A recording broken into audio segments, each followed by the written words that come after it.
في عمل صينية البسبوسة ولا اسهل من كده.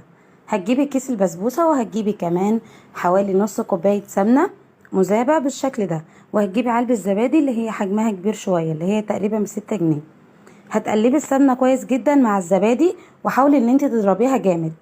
واول ما تنزلي بالمحتوى بتاع البسبوسة السميد، حاولي ان انت ما تقلبيش كتير، يا دوبك بس ان انت بتغرقي كل حاجة بتمكسيها مع بعض.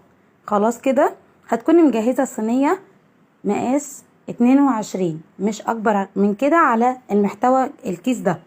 هدهنها بمادة دهنية، وبعد كده هفرد محتوى الكيس اللي انا حضرته بالمزيج ده كله، هفرده في الصينية. وبعد كده هجيب ابل ايدي حبة مية واسويها بيها.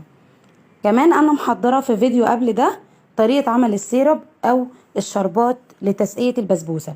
كوبايتين سكر وكوبايتين مية وعليهم عصير نص ليمونة والفانيليا بتاعتك. اي نكهة انت حابة تضيفيها تقدري تضيفيها، وده القوام بتاعه روعة. والآن معكم نتيجة صينية البسبوسة الجميلة، صحة وهنا. اعذروني على إساءة التصوير غصبا